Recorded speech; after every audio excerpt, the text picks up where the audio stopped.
Hi, my name is Sumedha and I'm doing Masters in Social Work. My specialization is women centered practice.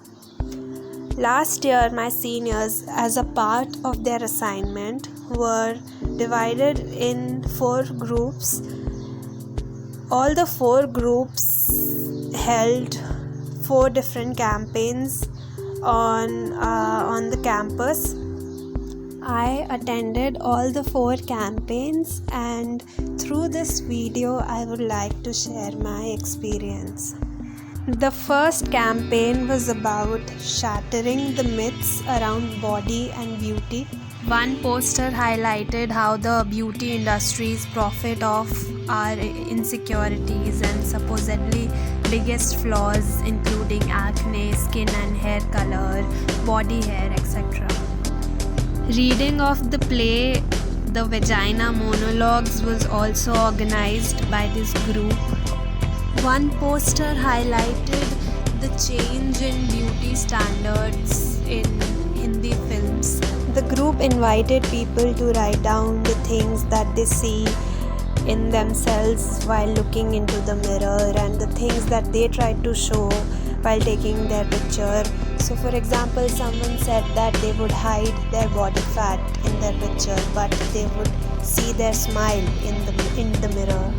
There was another chart paper where people were asked to write down about what came to their mind when they thought of beauty.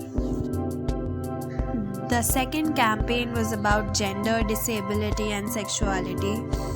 How often do we bring in the aspects of gender and sexuality when we are talking about different disabilities? This is what the campaign aimed to talk about. The group had put up glimpses from the film Margarita with a Straw, where a young woman living with cerebral palsy falls in love on a journey to self-discovery. Spoiler alert, in one of the scenes, the protagonist's girlfriend, who is blind, shares that when her family discovered that she was bisexual, they beat her up, emotionally blackmailed her, took her to a doctor as if she had a disease that could be cured, and ultimately just stopped talking about it. For this activity, people were required to stick a bindi on the left if they had seen persons without a disability sharing intimacy in public space, and on the right if they had seen people with disabilities sharing intimacy in the public space. Another activity involved busting the myths that are there around sexuality and disability. For example, there are these myths that people with disabilities are not likely to get sexually assaulted, their reproductive systems doesn't work, etc. The next campaign was about gender, space and embodiment. It held conversations about how we deal with the space around us and how in our everyday life things modify our actions and movements. So as you can see, there was a space where anyone could come and write about their experiences of new spaces. Then there was an activity where one could share their experiences with spaces on campus in 2 ways. Talking about the spaces that were enabling and spaces that were constraining. The group members had also created a model of the space around campus, and one had to come and share the path that they would prefer to take. For example, someone felt comfortable in taking the path going through the slums, while someone else would prefer to take a concrete road. For men, taking shortcuts was easier, while for women it became a matter of safety.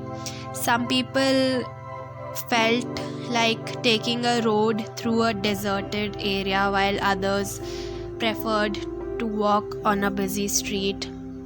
This group also conducted a survey on campus in which they found out about the objects that people felt uncomfortable in using in the public space. So these objects included a hula hoop, pom-pom, a skipping rope, etc. So they brought out these objects and encouraged people to use them in the public space. The fourth and the last campaign was about body identity and politics. Let us hear from one of the group members themselves about this campaign.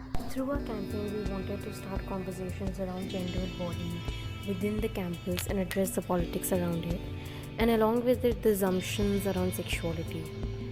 I remember while conceptualizing this campaign, we personally came across so many assumptions around us that we seem to have internalized and come to terms with. So much so that we ourselves have made typecast of people, of their bodies, based on their gender, profession, the community they belong to, among so many others. So through this campaign, we generally wanted to address these assumptions and also to challenge these assumptions at the same time. One of the activities which was a part of this campaign involved one of the members describing a person by sharing their achievements without giving away their gender, and the other person had to identify their gender. Unsurprisingly, a lot of people were not able to imagine women having an extraordinary profession or talent or skills.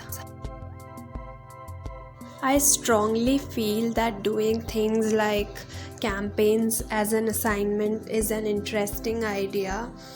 The fact that a class could hold conversations on intersectionalities and involve people from other courses is lovely. The creativity and the hard work involved is worth mentioning.